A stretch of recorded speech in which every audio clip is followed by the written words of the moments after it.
Assalamualaikum warahmatullahi wabarakatuh. Berjumpa lagi di mata pelajaran geografi.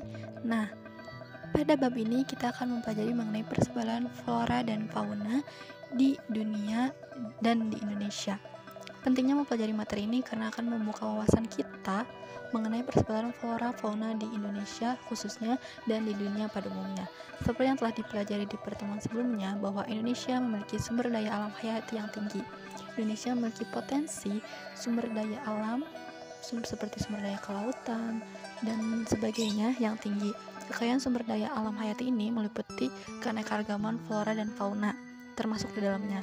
Nah, tentunya keanekaragaman flora dan fauna ini mempunyai fungsi dan manfaat yang tidak dapat diganti serta memiliki kedudukan serta berperan penting bagi kehidupan masyarakat Indonesia.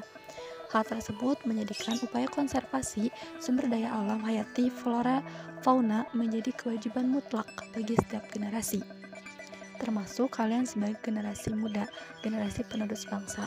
Maka dari itu, mari kita jaga keanekaragaman hayati dan mari kita mempelajari materi persebaran flora fauna di dunia dan di Indonesia.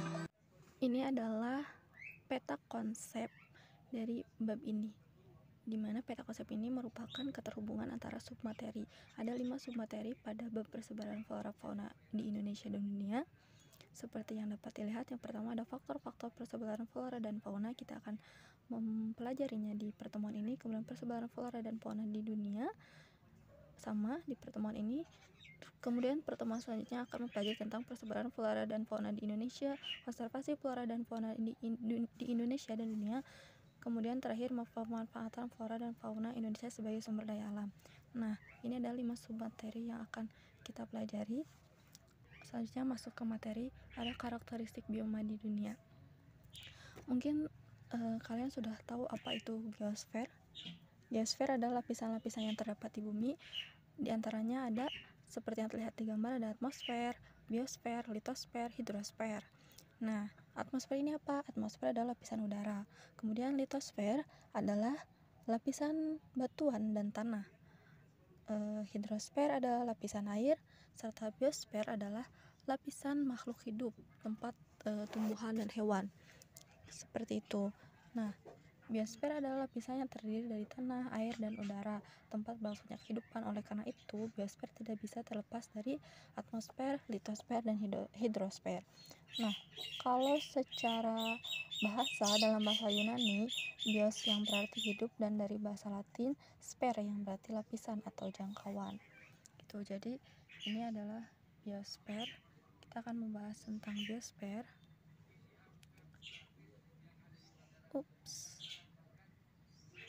Selanjutnya, bioma. Nah, bioma didefinisikan sebagai komunitas biologis yang unik, melingkupi suatu area geografis yang luas dan terbentuk sebagai respon adanya perbedaan karakteristik lingkungan serta iklim.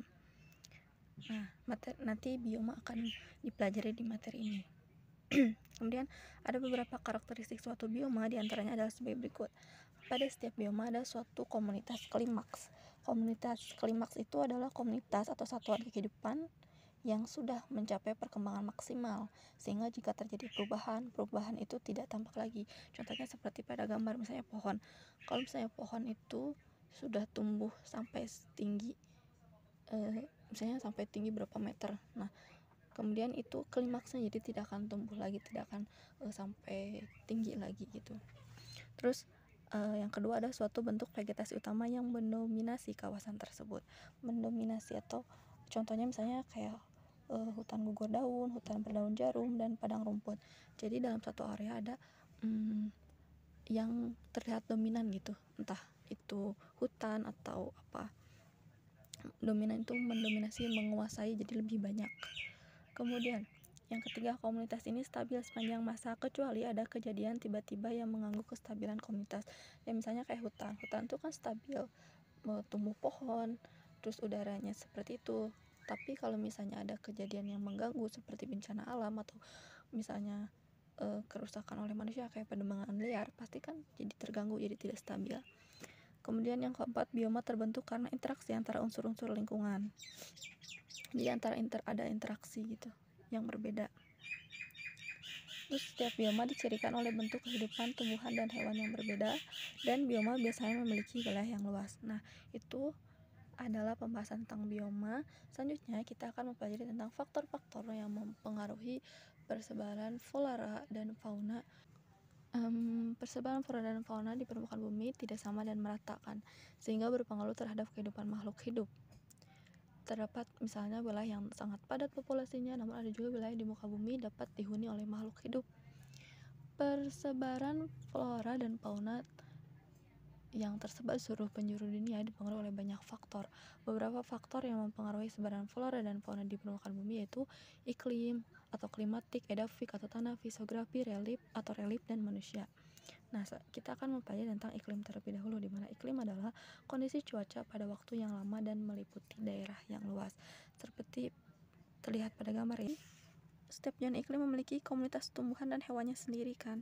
Terus beberapa unsur iklim itu antara lain suhu udara, kelembaban udara, angin, curah hujan, dan cahaya matahari. Nah, kita akan bahas satu persatu di mana suhu. Suhu adalah suatu ukuran derajat panas atau dingin. Suhu udara di permukaan bumi bersifat relatif, bergantung pada faktor-faktor yang memengaruhinya seperti lamanya penyinaran matahari. Daerah yang berada pada zona lintang iklim tropis menerima penyerahan matahari relatif lebih banyak pada setiap tahunnya. Wilayah yang memiliki suhu udara tidak terlalu dingin atau tidak terlalu panas merupakan habitat yang sangat baik bagi sebagian besar organisme, baik manusia, hewan, maupun tumbuhan. Makanya ada kelas vegetasi, di mana misalnya vegetasinya ada megaterm, jenis tumbuhan yang tumbuh di daerah yang bersuhu tinggi. Terus ada xerophyta, jenis tumbuhan yang tumbuh di daerah yang bersuhu tinggi atau beriklim tropis, namun dengan curah hujan yang rendah. Terus ada mesoterm sama microterm sama hexistotherm.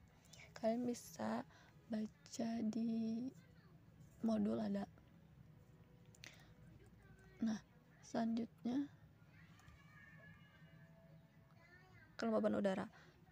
Kelembaban adalah kandungan total uap air di udara. Kelembaban memiliki pengaruh besar pada tingkat transpirasi atau kehilangan air pada tumbuhan. Kelembaban juga berpengaruh mengendalikan distribusi atau penyebaran geografis tumbuhan. Sebagian besar hewan sangat menyukai kelembaban kan. Kemudian tumbuhan juga beradaptasi terhadap kebutuhan air dengan beberapa cara, seperti tumbuhan mesoterm dan microterm. Kelembaban itu kandungan total uap air di udara kan. Kandungan uap air ini dipengaruhi oleh suhu udara. Semakin tinggi suhu udara, semakin banyak kandungan airnya. Misalnya hewan gurun aktif pada malam hari karena kelembaban relatif tinggi pada malam hari. Adapun serangga dan amfibi cepat tanggap terhadap perubahan serta kelembaban. Selanjutnya, yang unsur ketiga dari iklim yaitu angin. Angin adalah udara yang bergerak. Angin atau gerakan udara mempunyai peranan penting dalam distribusi organisme karena angin berinteraksi dengan faktor fisik lainnya. Jadi kita tahu kan, misalnya angin itu adalah gerakan mempunyai peranan penting, kayak penyebaran benih, dalam penyerbukan bunga. Kemudian kalau misalnya peningkatan kecepatan angin dapat meningkatkan kemungkinan pembekuan. Peristiwa ini dapat membuat tunas pohon menjadi rusak. Kayak angin yang kencang dapat mempengaruhi migrasi burung. Terus interaksi antara gerakan angin dan gerakan air dapat menyebabkan erosi tanah dan batuan, serta perpindahan makhluk hidup gitu, misalnya kayak dari perairan dari suatu tempat ke tempat lain kayak gitu. Misalnya kayak pohon yang kuat kan akan tumbang juga kalau anginnya kencang. Selanjutnya, yang keempat adalah curah hujan merupakan hasil dari tarikan gravitasi pada uap air di atmosfer. Jumlah curah hujan tahunan sangat mempengaruhi vegetasi serta populasi hewan di daerah tertentu. Ya, jumlah curah hujan tahunan menentukan jenis vegetasi di suatu wilayah. Kayak misalnya di daerah tropis dengan curah hujan yang tinggi, vegetasinya antara lain pepohonan, tumbuhan, paku, parasit, seperti itu. Terus kalau curah hujan sedikit, terlihat ada padang pasir dan vegetasi xerophyta. Hal yang sama juga berlaku dengan hewan. Hewan akan cenderung mengelompok di sekitar kolam air kan. Saat ketersediaan air di suatu wilayah berkurang, spesies hewan bermigrasi atau melakukan pertimbangan, seperti misalnya perpindahan seperti burung beo. Nah, selanjutnya cahaya matahari. Cahaya matahari ini adalah jumlah cahaya atau lamanya, durasi dan intensitas cahaya di suatu wilayah menentukan jenis tumbuhan dan sebaran tumbuhan itu. Cahaya matahari menjadi sumber utama energi bagi makhluk hidup. Tumbuhan hijau bergantung pada cahaya untuk fotosintesis.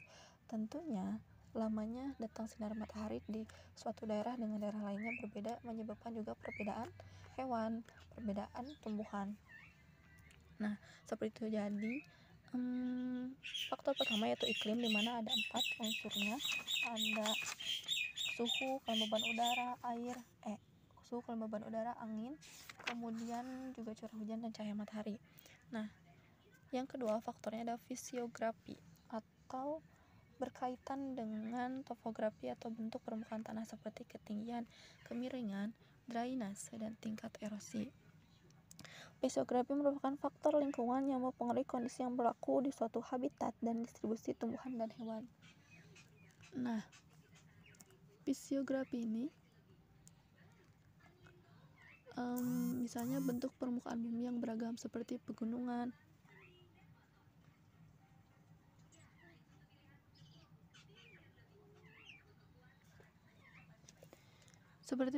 dapat menghambat penyebaran tumbuhan. Kemudian selain itu kemiringan lereng juga dapat mempengaruhi tumbuh kembang tanaman misalnya. Terus demikian pula jenis vegetasi atau flora dan fauna yang hidup di daerah dataran rendah tentu berbeda dengan di dataran tinggi ataupun di wilayah pegunungan tinggi. Jadi fisiografi ini tergantung ketinggian atau relief bumi. Nah, selanjutnya ada faktor edafik atau tanah. Faktor edafik adalah faktor tanah yang ditempati oleh hewan dan tumbuhan. Faktor edafik adalah faktor yang berkaitan dengan struktur dan komposisi tanah yang ditemukan di daerah tertentu. Kita tahu kan kalau misalnya semakin subur tanah tersebut maka memberikan dampak yang baik bagi pertumbuhan tanaman. Kalau misalnya tanamannya baik, maka hewan dan manusia juga akan kehidupannya baik pula karena mendapatkan tanaman yang baik, tanaman yang subur. Selanjutnya adalah faktor biotik, di mana faktor biotik merupakan faktor terbesar yang mempengaruhi pertumbuhan dan sebaran tumbuhan atau hewan adalah faktor biotik. Faktor biotik ini misalnya rantai makanan kan, misalnya ada tumbuhan merupakan produsen dalam rantai makanan. Oleh karena itu keberadaan tumbuhan sangat berpengaruh terhadap keberlangsungan rantai makanan. Kayak jumlah hewan pemakan tumbuhan dibatasi oleh ketersediaan tumbuhan itu. Nah, selain itu komponen biotik yang berperan sentral terhadap sebaran flora dan fauna di suatu wilayah adalah manusia. Manusia dapat menjaga kelestarian dan mengubah tatanan kehidupan flora dan fauna dengan mengubah fungsi lahan. Oke, itu adalah biotik yang terpilih dalam manusia. Kemudian persebaran flora dan fauna di dunia. Seperti yang kita tahu sebelumnya, kalau persebaran flora dan fauna di dunia itu juga tidak merata. Pola persebaran flora di dunia dapat dipahami melalui bioma. Nah, tadi kita sudah tahu ya bioma itu apa. Kemudian bioma biasanya diklasifikasikan berdasarkan vegetasi yang dominan dalam suatu wilayah atau regional yang luas. Nah, ini kita bisa lihat ya, nih warna dari peta ini sesuai bioma yang ada di keterangan. Jadi misalnya warna biru itu apa? Warna biru tundra, kemudian warna hijau taiga misalnya. Nah, ini adalah macam-macam bioma di dunia. Selanjutnya kita akan bahas satu persatu bioma tersebut, dimana pertama adalah tundra atau alpin dan arktika. Ini merupakan zona vegetatif ditemukan di ketinggian dan garis lintang tertinggi, semuanya tanpa pepohonan. Komunitas ini terdiri dari lumut, rumput, dan semak rendah. Misalnya bioma tundra ini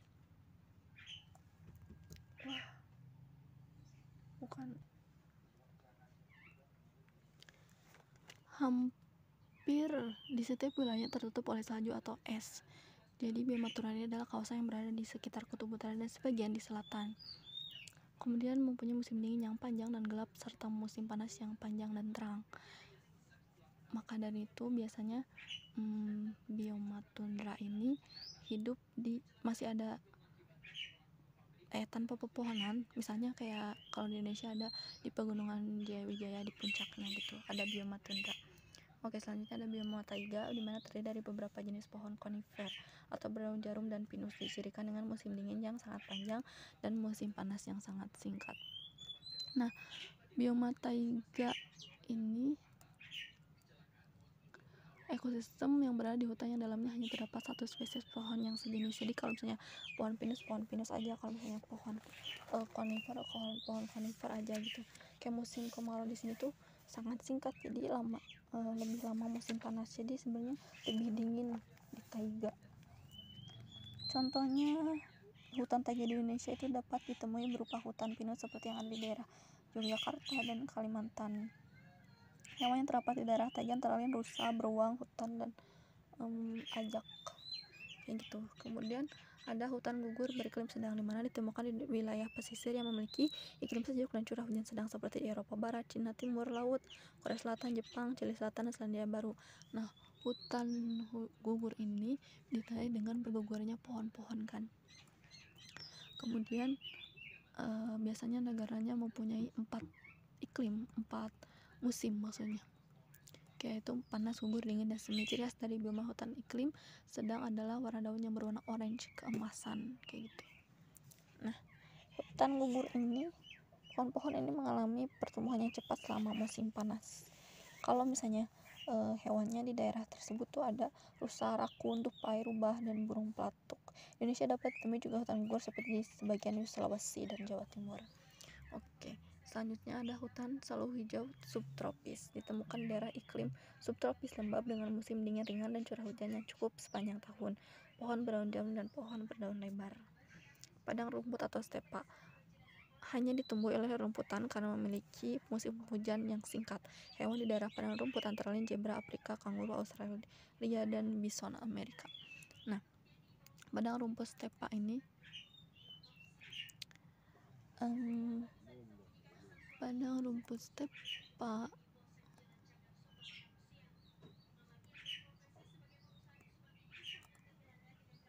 kan ada kemudian gurun dan semi gurun. Nah, hamparan padang pasir yang ditandai dengan rata-rata jumlah hujan tahunan yang jauh lebih kecil daripada tingkat penguapan massa air ke atmosfer. Nah, contohnya kaktus kan tumbuhannya. Terus ada juga ontak. Terus hutan gugur tropis, hutan ini ditemukan di 15 derajat sampai 20 derajat lintang utara atau selatan atau di pinggiran bioma hutan hujan tropis. Lebih dari 2/3 pohon di hutan gugur tropis merupakan pohon yang menggugurkan daunnya. Nah, padang rumput tropis ada sabana disebut tropical grassland. Padang rumput tropis atau sabana memiliki jenis tumbuhan yang tahan terhadap kelembaban rendah. Misalnya contohnya di sabana